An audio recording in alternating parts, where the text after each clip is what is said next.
Naam, karibu sana mtazamaji wa Talent Media, Talent TV, langu jina Ali Swale Mshana. Karibu sana kwenye kipenga cha asubuhi hapa ambapo tunatazama habari mbalimbali zilizojiri kunako viwanja vya michezo vya hapa nyumbani, lakini pia huko majuu. Kubwa zaidi tukiangalia tu zile habari ambazo zimeweza kuchukua hatamu katika siku ya Ijumaa, Jumamosi, Jumapili, nini ambacho kimetokea. Asalamu alaikum kwa wale Waislamu, pia Kwaresma iwe njema kwenu kwa wale ndugu zetu wa Kristo.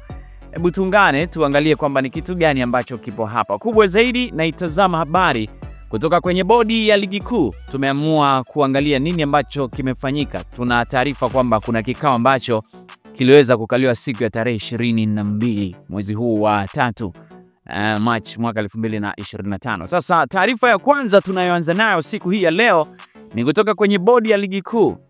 Ndio tarehe 22 iliweza kufanya kikao. Kimezungumzwa nini? Hebu tuiangalie. Bodi ligi kuu Tanzania Bara TPLB iliweza kukutana Machi 22 kwenye ukumbi wa mikutano wa TPLB uliopo jengo la NSSF Mafao, Ilala, Dar es Salaam kwa ajili ya kikao cha kamati ya uongozi ya bodi hiyo. Katika taarifa yao hawajasema kikao hicho kinahusu nini hasa, lakini kilifanyika katika kipindi ambacho kumekuwa na sakata zito la Simba na Yanga baada ya mchezo wao kushindwa kufanyika Machi 8 mwaka huu. Sasa katika kikao hicho taarifa zinasema kwamba alikuwepo mwenyekiti wa bodi Steven Nguto, mtendaji mkuu wa bodi Almas Kasongo, pamoja na afisa habari wa bodi hiyo Karim Boimanda na watendaji wengine zaidi ya 10.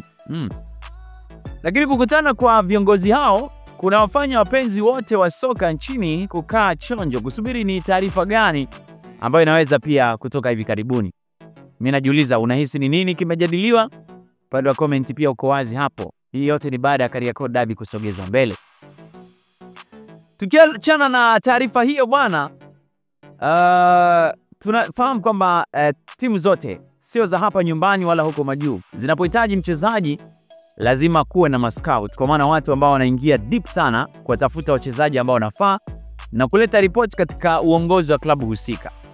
Sasa kwa timu zetu kubwa Simba, Yanga na Azam, tunafahamu pia wanawakilishi wao, kwa maana mascout wao. Kwa upande wa Simba yupo Mez Dalla. Lakini kwa upande wa Yanga yupo Engineer Harris Said.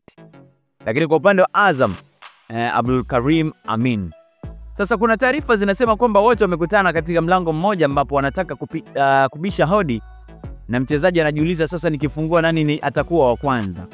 Kwa upande wa Simba, scout wa Simba yeye ndiye mchora ramani wa Simba, anaamua nani asajiliwe kwa kupeleka pendekezo namba 1, 2 na 3 kutokana na aina ya mchezaji wanayemhitaji, benchi la ufundi, na mwishowe kazi inabaki kwa Mo alipe pesa au la. Lakini kwa upande pia wa Yanga, engineer yeye huwa anaenda mwenyewe kumfuatilia mchezaji, kumshawishi, na mwishowe GSM anatoa pesa. Kwa upande wa Azam yeye pia mara nyingi huwa anasafiri na ndiye mkamilisha madili yote ya wachezaji wanaosajiliwa na kuachwa na Azam, ambapo mwishowe Yusuf Salim Daharesa anamwaga minoti.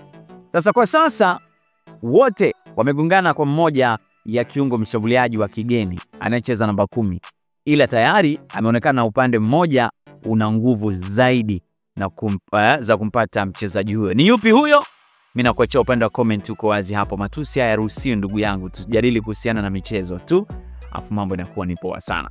Leo nimesema sitakuwa na habari nyingi sana kwa sababu pia mambo yalikuwa ni machache. Unajua watu hapo kwenye mifungo waziri, kuna mambo ya Ramadhani Cup na vitu kama hivyo. Pia nimeona Mtibwa naye ameweza kuibuka na ushindi wa goli 3-2, amefanya comeback kubwa sana. Yote hayo pia utaweza kuyapata hapa Talent TV, lakini kwa sasa hivi kwenye kipenga cha asubuhi taarifa tulizonazo ni hizo kwa upande wa hapa nyumbani. Sasa kwa upande wa ugenini, jana Jumapili kulikuwa kuna michezo mbalimbali za UEFA National League, ambapo ratiba ya jana majira ya saa 4 na dakika 45 za usiku Faransa alikuwa uwanjani dhidi ya Croatia, huku Ujerumani akiwa ndani ya dimba dhidi ya Italia. Lakini majira hayo Ureno ama Portugal alikuwa uwanjani dhidi ya Denmark, na Hispania alikuwa uwanjani dhidi ya Uholanzi. Lakini mchezo mwingine siku ya jana ulichezwa ni kwa upande wa Afrika. Kenya alikuwa uwanjani dhidi ya Gabon.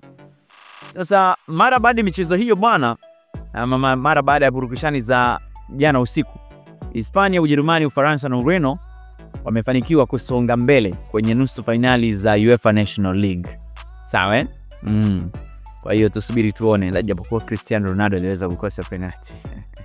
Vitu vya kawaida. Sasa tumalize na hii. Klabu ya Juventus bwana imemtangaza Igor Tudor kama kocha mkuu mpya wa klabu hiyo ama klabuni hapo kwa mkataba mpaka mwisho wa msimu wenye chaguo la ongezeko la msimu mwingine. Kocha huyo ambaye ana umri wa miaka 46, raia wa Croatia, ameweza kutoa klabuni hapo akichukua mikoba ya Thiago Motta. Watu wanamkumbuka vizuri hawa. Thiago Motta moja kati ya wachezaji ambao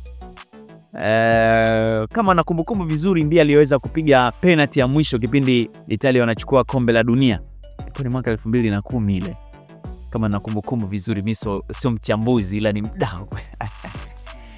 Sasa Thiago Motta ametupiliwa virago bwana kwenye klabu ya Juventus hapo jana, na mwisho wa siku Igor ameweza kuchukua mikoba yake. Mimi kufikia hapo natamatisha habari za michezo na burudani.